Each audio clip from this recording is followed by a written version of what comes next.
श्री साईनाथाय नमो नमः। बाबा, अध्याय 7 प्रारंभ करने की आज्ञा प्रदान करिए। अथ श्री साई सच्चरित्र अध्याय 7। ओम श्री गणेशाय नमः।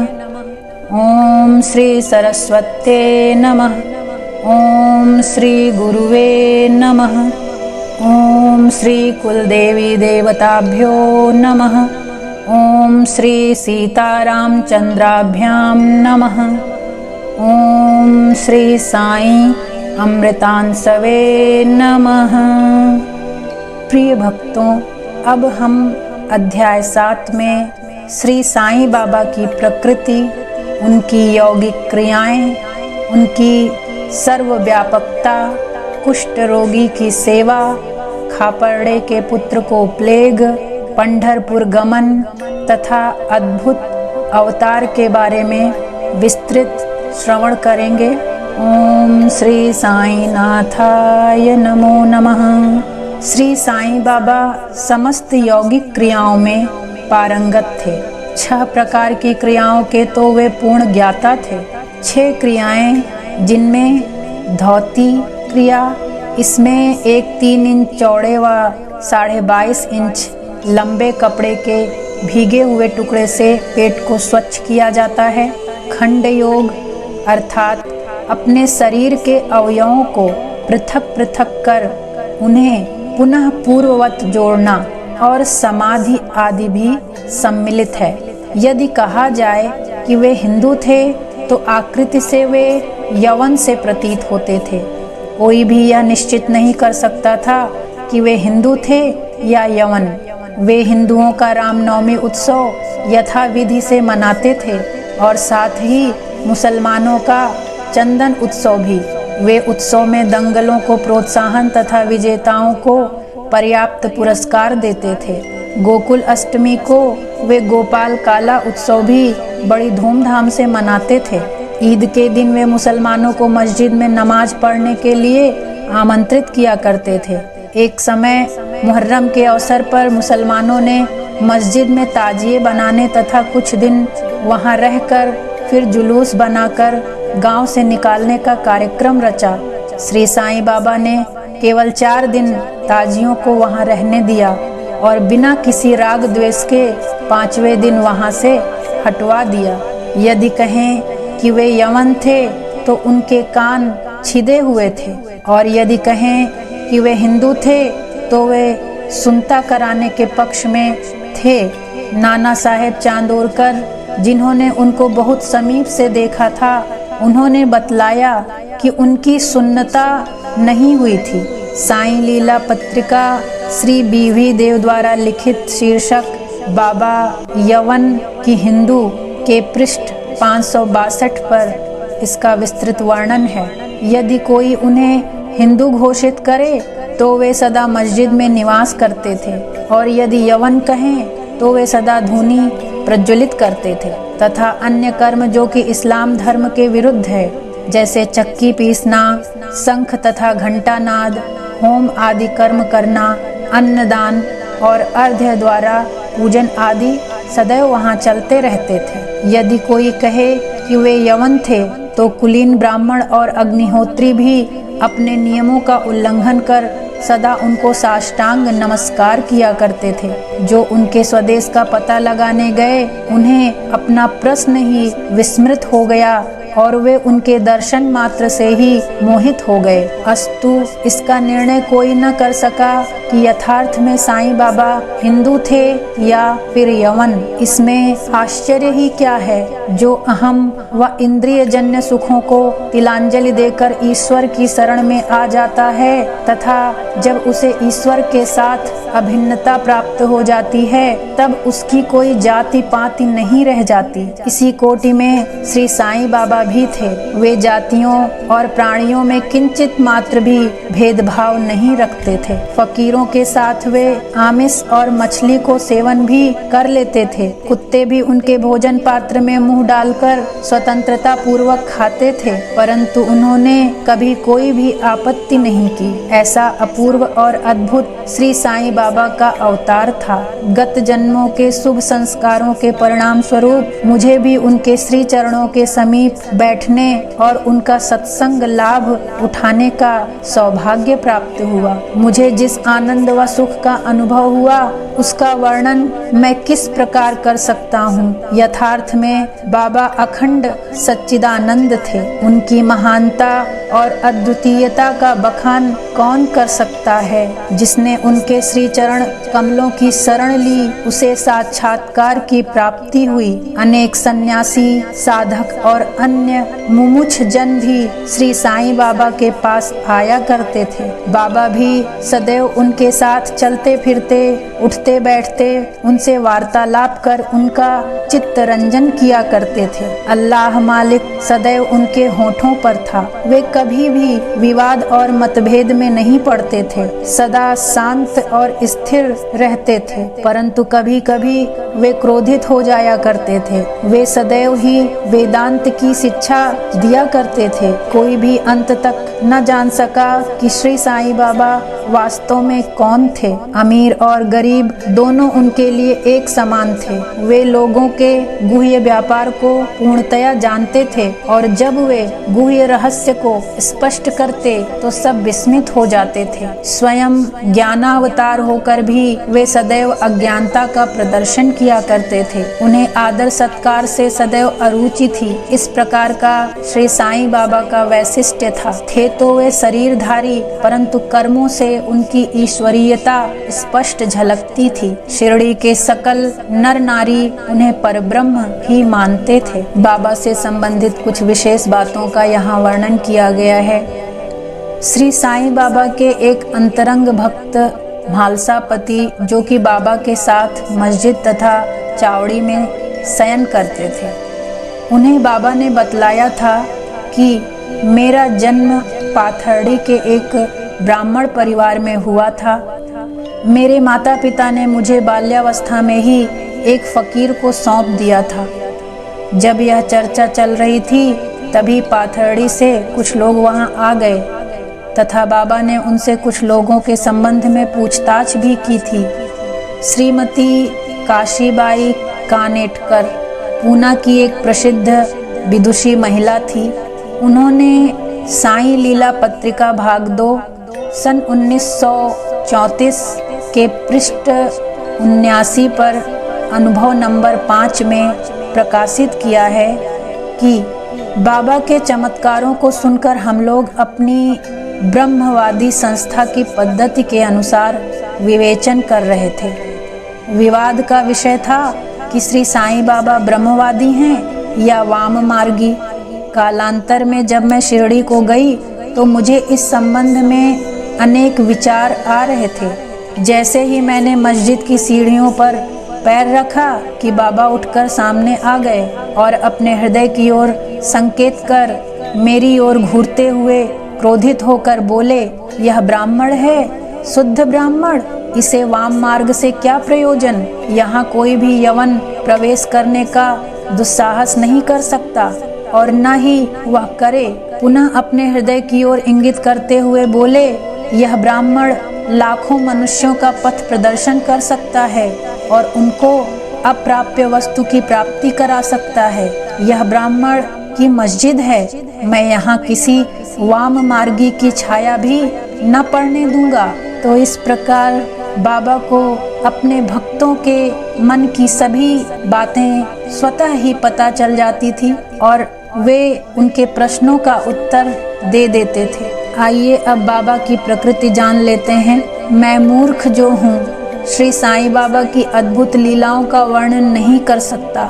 शिरडी के प्रायः समस्त मंदिरों का उन्होंने जीर्णोद्धार किया। श्री तात्या पाटिल के द्वारा शनि, गणपति, शंकर, पार्वती, ग्राम्य देवता और हनुमान जी आदि के मंदिर ठीक करवाए। उनका दान भी विलक्षण था। दक्षिणा के रूप में जो धन एकत्रित होता था उसमें से वे किसी को 20 रुपए, किसी को 15 रुपए या किसी को 50 रुपए इसी प्रकार प्रतिदिन स्वच्छंदता पूर्वक वितरण कर देते थे। प्राप्तिकर्ता उसे शुद्ध दान समझता था। बाबा की भी सदैव यही इच्छा थी कि उसका उपयुक्त रीति से व्यय किया जाए। बाबा के दर्शन से भक्तों को अनेक प्रकार का लाभ पहुंचता था। अनेकों निष्कपट और स्वस्थ बन गए। दुष्टात्मा पुण्य आत्मा में परिणत हो गई। अनेकों कुष्ठ रोग से मुक्त हो गए और अनेकों को मनोवांछित फल की प्राप्ति हो गई।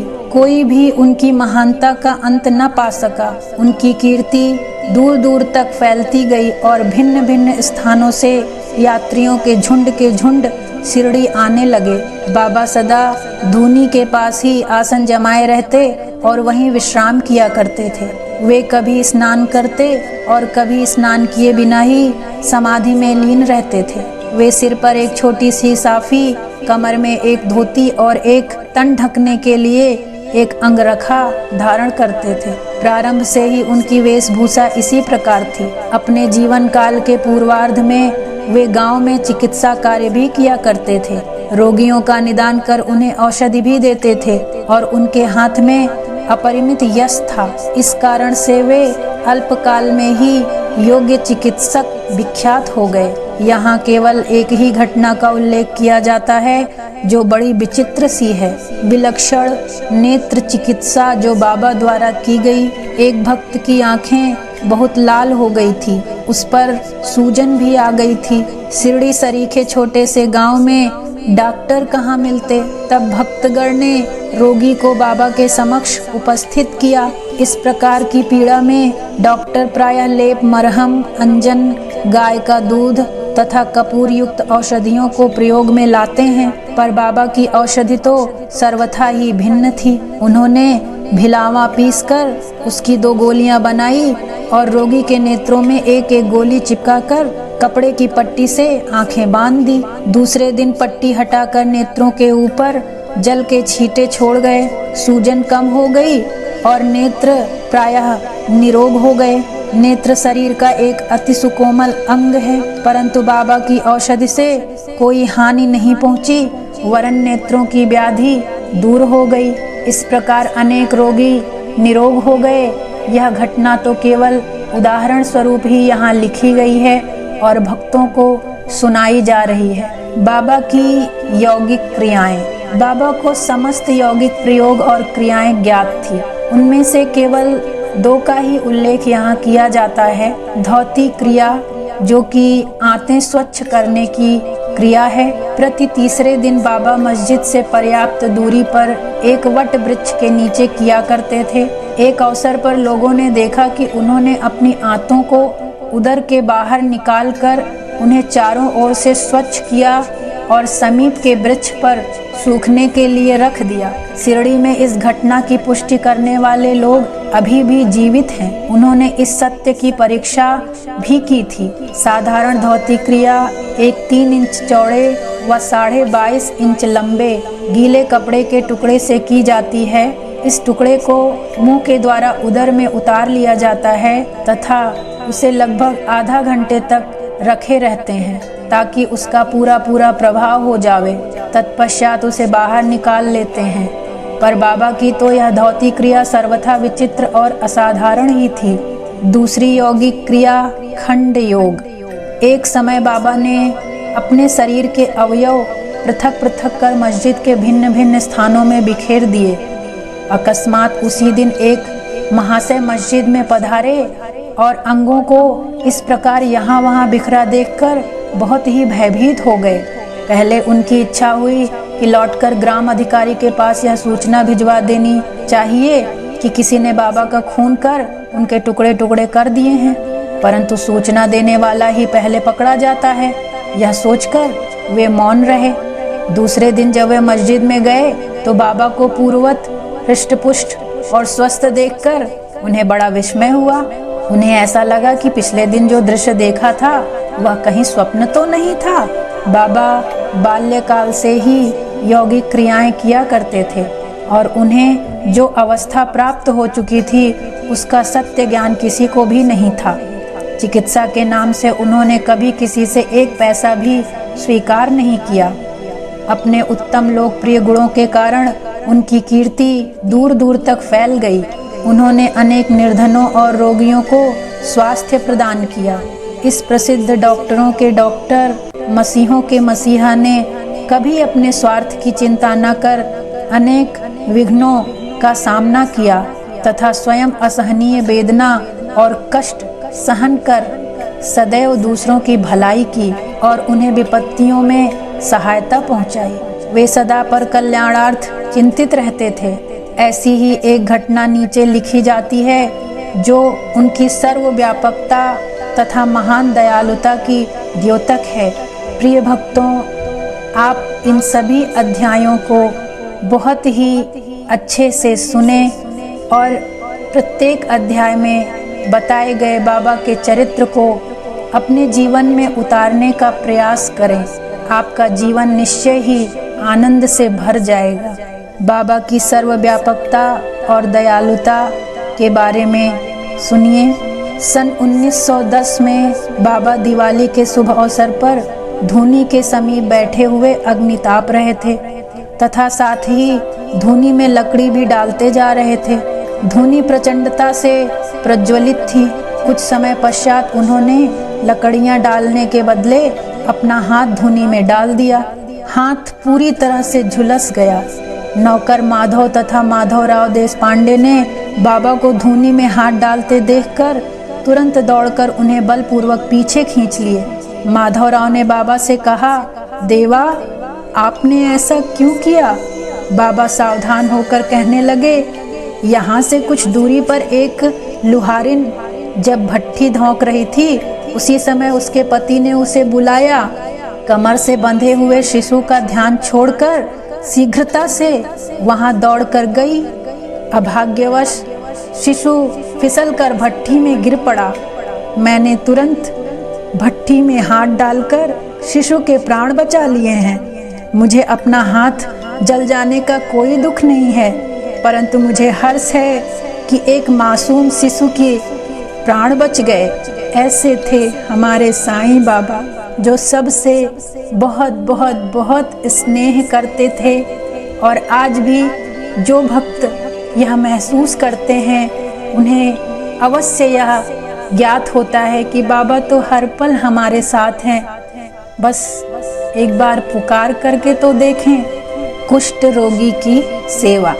माधवराव देशपांडे के द्वारा बाबा का हाथ जल जाने का समाचार पाकर श्री नाना साहेब चांदोरकर बम्बई के सुप्रसिद्ध डॉक्टर श्री परमानंद के साथ दवाइयाँ, लेप, लिंट तथा पट्टियाँ आदि साथ लेकर शीघ्रता से शिरडी को आए। उन्होंने बाबा से डॉक्टर परमानंद को हाथ की परीक्षा करने और जले हुए स्थान में दवा लगाने की अनुमति मांगी। यह प्रार्थना अस्वीकार हो गई। हाथ जल जाने के पश्चात एक कुष्ठ पीड़ित भक्त भागोजी सिंधे उनके हाथ पर सदैव पट्टी बांधते थे। उनका कार्य था प्रतिदिन जले हुए स्थान पर घी मलना और उसके ऊपर एक पत्ता रखकर पट्टियों से उन्हें पुनः पूर्ववत कसकर बांध देना। घाव शीघ्र भर जाए, इसके लिए नाना साहेब चांदोरकर ने पट्टी छोड़ने तथा डॉक्टर परमानंद से जांच व चिकित्सा कराने का बाबा से बारंबार अनुरोध किया। यहाँ तक कि डॉक्टर परमानंद ने भी अनेक बार प्रार्थना की, परंतु बाबा ने यह कहते हुए टाल दिया कि केवल अल्लाह ही मेरा डॉक्टर है। उन्होंने हाथ की परीक्षा करवाना अस्वीकार कर दिया। डॉक्टर परमानंद की दवाइयाँ शिरडी के वायुमंडल में न खुल सकी और न उनका उपयोग ही हो सका। फिर भी डॉक्टर साहब का परम भाग्य था जो उन्हें बाबा के श्री दर्शन का लाभ हुआ। भागोजी को दवा लगाने की अनुमति मिल गई। कुछ दिनों के उपरांत जब घाव भर गया तब सब भक्त सुखी हो गए, परंतु यह किसी को भी ज्ञात न हो सका कि कुछ पीड़ा अवशेष रही थी या नहीं। प्रतिदिन प्रातः काल वही क्रम, घृत से हाथों की मालिश और पुनः कसकर पट्टी बांधना, श्री साईं बाबा की समाधि पर्यंत यह कार्य इसी प्रकार चलता रहा। श्री साईं बाबा सदृश पूर्ण सिद्ध को यथार्थ में इस चिकित्सा की भी कोई आवश्यकता नहीं थी, परंतु भक्तों के प्रेमवश उन्होंने भागो जी की यह सेवा निर्विघ्न स्वीकार की। जब बाबा लैंडी को जाते तो भागो जी छाता लेकर उनके साथ ही जाते थे। प्रतिदिन प्रातःकाल जब बाबा धूनी के पास आसन पर विराजते, तब भागो जी वहाँ पहले से ही उपस्थित रहकर अपना कार्य प्रारंभ कर देते थे। भागो जी ने पिछले जन्म में अनेक पाप कर्म किए थे, इस कारण वे कुष्ठ रोग से पीड़ित थे। उनकी अंगुलियां गल चुकी थी और शरीर पीप आदि से भरा हुआ था, जिससे दुर्गंध भी आती थी। यद्यपि बाह्य दृष्टि से वे दुर्भागी प्रतीत होते थे, परंतु बाबा का प्रधान सेवक होने के नाते यथार्थ में वे ही अधिक भाग्यशाली तथा सुखी थे। उन्हें बाबा के सानिध्य का पूर्ण लाभ प्राप्त हुआ।